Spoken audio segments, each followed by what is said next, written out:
Sir आपका परिचय? मैं संजय कुमार विद्रोही, सदस्य झारखंड स्टेट बार काउंसिल।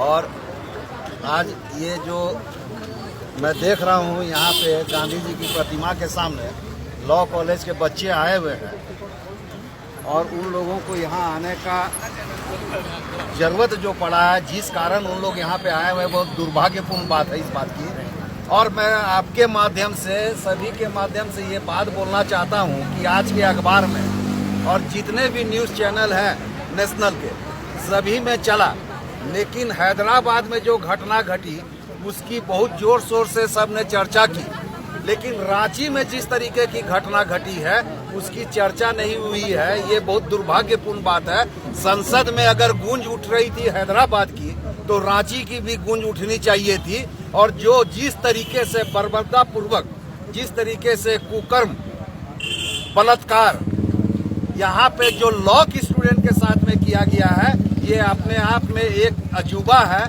और इसको रेयरेस्ट ऑफ द रेयरेस्ट की श्रेणी में लेते हुए तत्काल इस पे जो है कार्रवाई करनी चाहिए। पुलिस जिस तरीके से इसको छिपाने की काम की है, पुलिस पे भी कार्रवाई होनी चाहिए कि अगर किसी को, पुलिस को थाना में अगर बलात्कार की शिकायत मिलती है और वो 2 दिन 3 दिन तक कार्रवाई नहीं करता है, तो ये मानसिकता शो करता है कि पुलिस किसी भी काम में तत्पर कार्रवाई नहीं करती है। अगर पुलिस तत्पर कार्रवाई करती तो 95% इस तरह का जो घटना घट रहा है, जो आज बच्चियां अपने घर से निकलने से डर रही है। हम ही लोग बोलते हैं, बच्ची क्या बोलेगी, गार्जियन। आज पुलिस विभाग के भी अगर कोई बच्ची है घर से बाहर रहती है तो वो भी अपने बच्ची को फोन करके बोलते होंगे कि तुम घर चली आओ। अरे डरते तो आप हैं, लेकिन जब कार्रवाई करने की वो बात होती है तो पीछे हट जाते हैं। किससे डरते हैं? समाज में क्या आप संदेश देना चाहते हैं बच्चियों को? आप सरकार बोलती है कि बच्ची बचाओ बच्ची पढ़ाओ।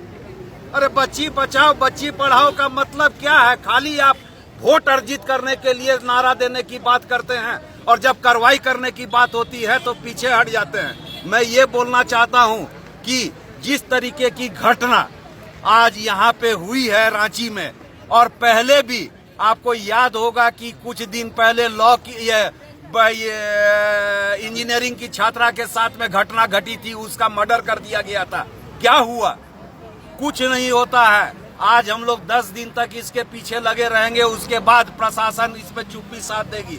हम लोगों का आंदोलन तब तक होना चाहिए था। मैंने अधिवक्ता समुदाय से भी बोला, आज डर दिखाया जाता है कि सुप्रीम कोर्ट के द्वारा ये डायरेक्शन है कि किसी के खिलाफ में हम लोग ये आदेश नहीं निकालें कि उनका मुकदमा नहीं देखेगा।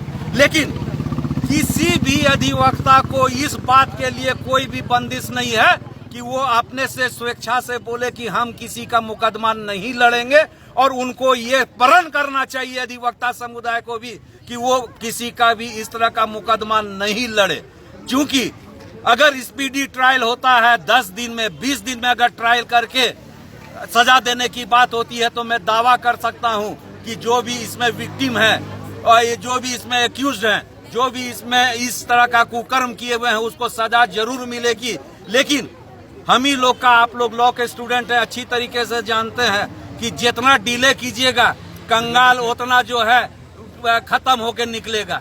आज लाश को गाड़ दिया जाए और अगर 3 दिन के बाद निकाला जाए तो उसकी पूरी हम स्टडी कर सकते हैं, लेकिन अगर 10 साल बाद निकाला जाए तो कंगाल भी नहीं मिलेगा वहाँ पे। इसलिए कोई बात नहीं होती है। हम लोगों का ये आंदोलन होना चाहिए कि 10 दिन के भीतर में पुलिस चार्जशीट करे और जो भी इसमें अभियुक्त हैं उसको सजा दिलवाने का काम करे। हमारे अधिवक्ता समुदाय ने भी इस बात का प्रण लिया है कि जो ट्रायल चलेगा उस ट्रायल में हम लोग उसको मना नहीं करेंगे। आपको डिफेंस करना है डिफेंस कीजिए, लेकिन जो विक्टिम है, जो लेडी है, जो बच्ची है, जो अभी लॉ की पढ़ाई करके दूसरे को न्याय दिलाने की बात कर रही थी, वो अब न्याय के लिए भटकने का काम कर रही है। उसकी मानसिक स्थिति जो खराब हुई है, उसको हम लोग पूरी तरीके से साथ देने का काम करेंगे और ट्रायल में उनका मदद करके, उस बच्ची का मदद करके जो भी है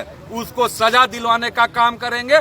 हम लोग सजा दिलवा कर समाज में ये संदेश भेजने का काम करेंगे कि इस तरीके का काम करके अगर आप बचने का कोशिश करते हैं तो ये नामुमकिन है। और सरकार से भी ये उम्मीद करेंगे कि खाली छलावा ना करें, बेटी बचाओ बेटी पढ़ाओ का नारा केवल न दें, वो इस नारा को चितार्थ करते हुए तत्काल जो है ये आज स्टेटमेंट आ जाना चाहिए था मेरे मुख्य सचिव महोदय का कि पुलिस 10 दिन के भीतर में चार्जशीट जमा करे और इसमें तत्पर कार्रवाई करते हुए न्यायालय को भी फास्ट ट्रैक कोर्ट बनाने की बात करते हैं। क्या फास्ट ट्रैक कोर्ट का मतलब है?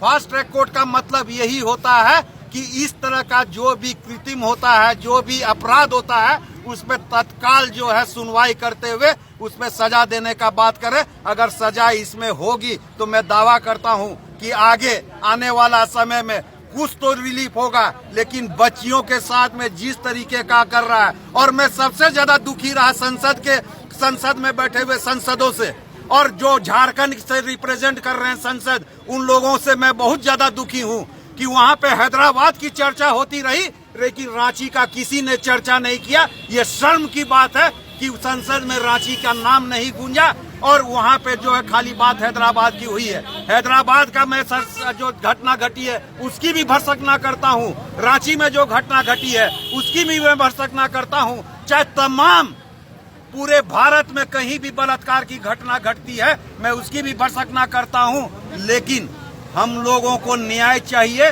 तो न्याय लेने का तरीका आज के समय में यही है, तत्पर इसमें चार्जशीट जमा करे और कोर्ट इसमें तत्पर कॉग्निजेंस लेते हुए, संज्ञान लेते हुए, सुनवाई करते हुए 10 दिन के भीतर में इसमें सजा सुनाने का काम करे।